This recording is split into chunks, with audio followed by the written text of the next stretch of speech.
Hello, everybody, and welcome back to another episode of Zeke-ollege Football. Today, we're going to be breaking down all the action within Week 1, as well as going over the brand newly released AP Top 25 poll, uh, released maybe about a little over an hour ago. So, a lot to cover because there were a lot of games in Week 1. Pretty much every single team got a chance to play at least once, with the exception of Ball State. So, for the Ball State fans out there, sorry, you won't be hearing about your team in this specific video, but in future ones, you might hear something. But just real quickly, we're just going to start off, and we're going to go conference by conference, talking about some of these teams and how they fared throughout the week. Now, starting off with CUSA, we saw a couple teams struggle against the FCS, specifically New Mexico State, Louisiana Tech, and Middle Tennessee all won their games by only one score over their FCS opponents. No team in Week 1 actually fell to their FCS opponents. There were a couple close calls. So still the only FCS over FBS upset was back in Week 0.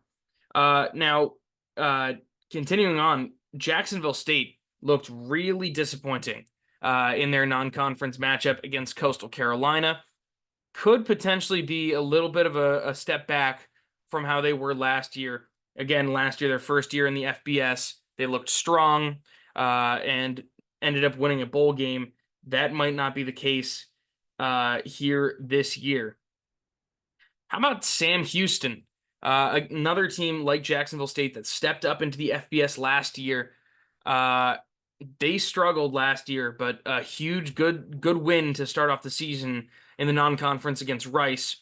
And that's a Rice team that's bringing in some transfer portal talent like EJ Warner. So could be some trouble brewing in Houston there for the Rice Owls, but a good win for Sam Houston. And basically, all this is to say, right now, from what I'm seeing in the CUSA, there's no team that looks like it can match Liberty.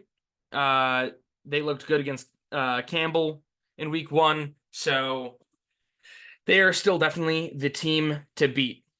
Now, for the MAC, it was really hard to actually gauge the MAC this week.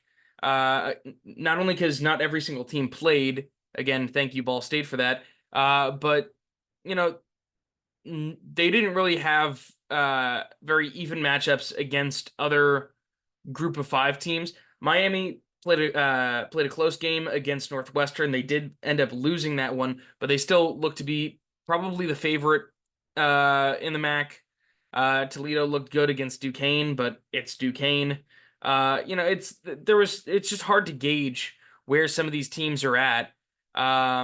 Mainly just given the fact that we're seeing one version of these teams, and they're just you can't really tell. Central Michigan wins big over Central Connecticut State, but it's Central Connecticut State. And that's basically sort of the back and forth that I've been going with. It's, yes, these teams are looking good in wins, but the level of competition just isn't there for some of them. Now for the Sun Belt. On the flip side of that Jacksonville State loss, Coastal Carolina looked really good. Really good under Tim Beck. So they could be a contender in the Sun Belt this year. App State, another team that's really looking to establish themselves in the Sun Belt this year. James Madison came away with a W in Week 1. Texas State came away with a W in Week 1. But one team that's taking a step back in the Sun Belt is Troy. Troy ended up losing their game to Nevada. And they're just clearly not the same team that they were under John Summerall. It's going to be a sort of learning period for this new coaching staff for the Trojans. So don't expect too much here in year 1. And last but not least for the Sun Belt, how about Old Dominion? They put up a fight against South Carolina in a loss, and very close game there. So could be maybe a sleeper pick to go bowling, and maybe pick up a bowl victory as well. Uh, Moving forward, let's talk about the American Conference. Memphis, Tulane, and USF all looked great in week one. Uh, so those three definitely seem to be sort of the top dogs in the conference. We already went over how Rice looked a little disappointing. Uh, Temple looks atrocious yet again. But for more of a feel-good story, how about East Carolina? Team that went 2-10 last year, brings in some transfer portal talent, and despite the fact that they committed, I want to say 6 turnovers in their game, they still came away with a blowout win. So the offense did look a lot better in that game. So ECU could be a team to look out for in the American Conference. Now, Mountain West. It's hard to talk about the Mountain West without bringing up Boise State and, more importantly, Ashton Jeanty. 267 rushing yards and 6 touchdowns. He, as long as he's healthy, is the catalyst for this Boise State team. And yeah, you could imagine them potentially making that 12-team playoff as the group of 5 representative. UNLV picked up a great win uh, against a Power 4 team in Houston. Wasn't even close, 27-7. So another team that could potentially compete for that Mountain West title. And then finally, Nevada looking a lot better, way ahead of schedule for Jeff Choate. Definitely a team that can maybe take a game off of one of those top contenders. Speaking of top contenders, let's talk about the ACC. All the seeming top contenders really struggled in week one. Clemson looked really stale on offense, only scoring 3 on a stout Georgia defense, but you want your high profile team to score more than that.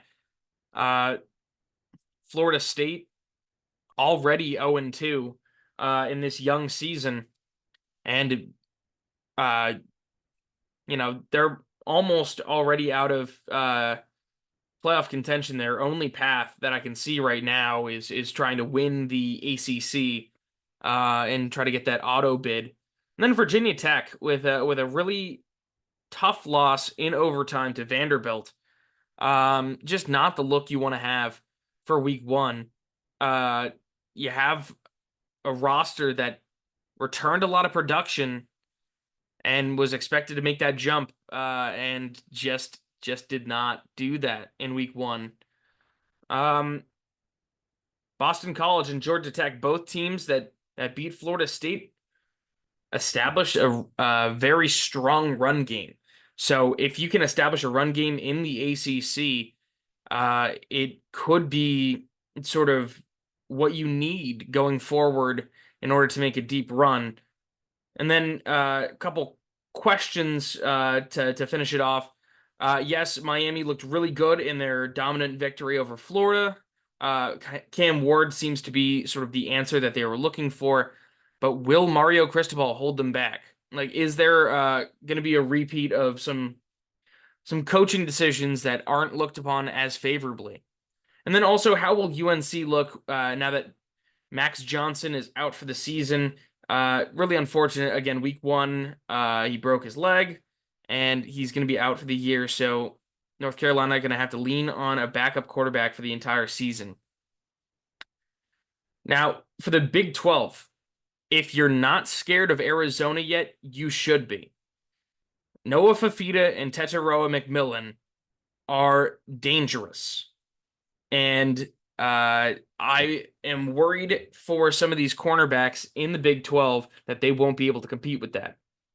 As for some of the top contenders in the Big 12, Oklahoma State, Utah, both seem to be living up to expectations.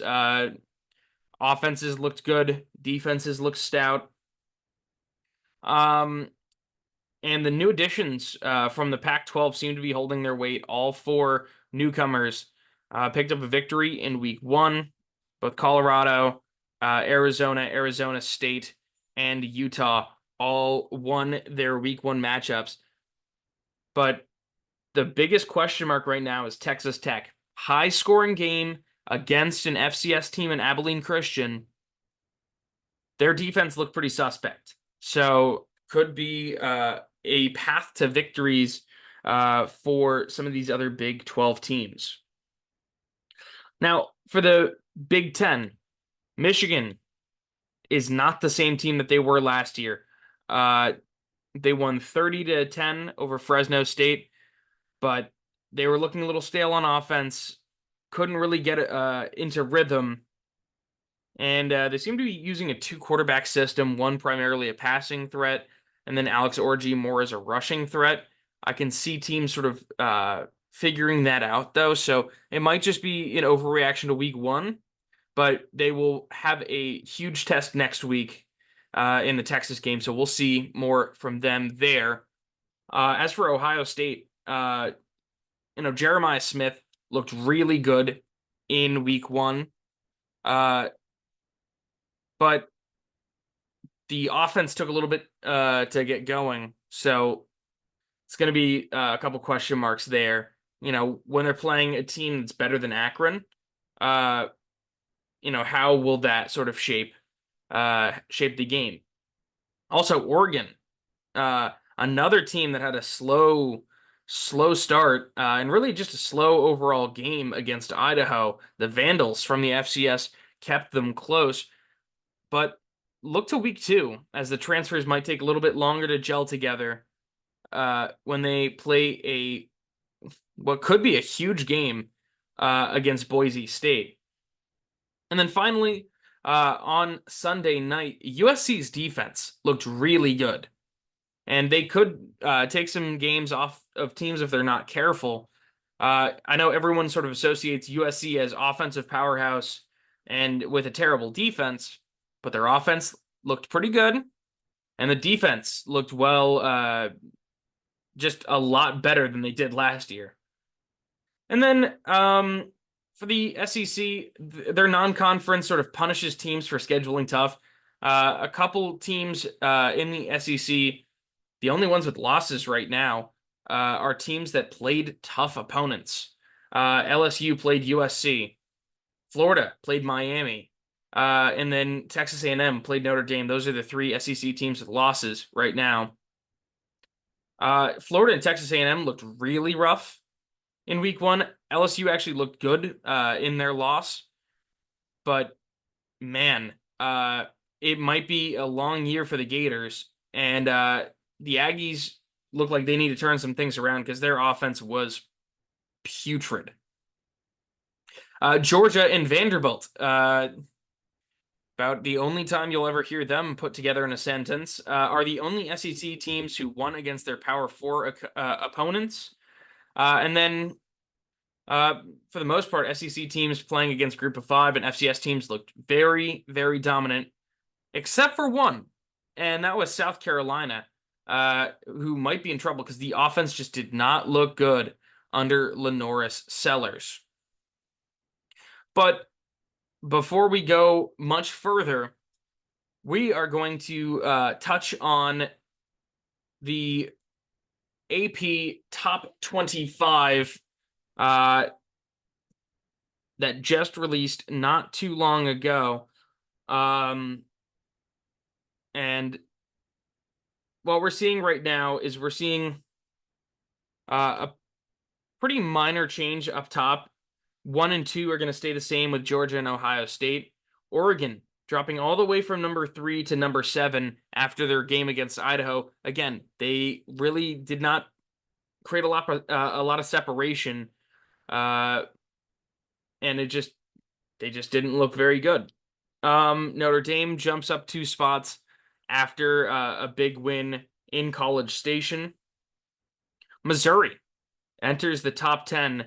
Again, their defense only allowed 85 yards throughout the entire game, so a really good performance there for the Mizzou defense. Michigan got leapfrogged there by Missouri. Utah moves up one. Miami skyrocketing from 19 all the way up to 12. And then USC gains 10 spots in the poll after a big win against LSU. And then a couple teams just moving up a single spot. LSU drops back all the way to 13, so a drop of 5. Not too bad. There's certainly room for them to recover before we get to the latter portion. And then we see some teams who are entering into the rankings. Louisville, and then Georgia Tech. Now, NC State, it says here, was not ranked. They were. But yeah, Clemson falling all the way to 25. And then in terms of other teams receiving votes, we got Texas A&M with the most, Boston College getting some traction, Boise State getting some traction early on out of the G5. And then again, one lone vote for Colorado. They have a test in week 2 against Nebraska. So it's certainly going to be interesting seeing Nebraska here with 27 votes and Colorado with 1. Certainly a game to look out for in week 2. But that will be all for the week 1 reactions. Again, follow along for more in-game sort of reactions over on the Instagram. That is zeke.ollege football. Because Instagram won't let me do dashes. But I hope you enjoyed, and I will see you all in the next video.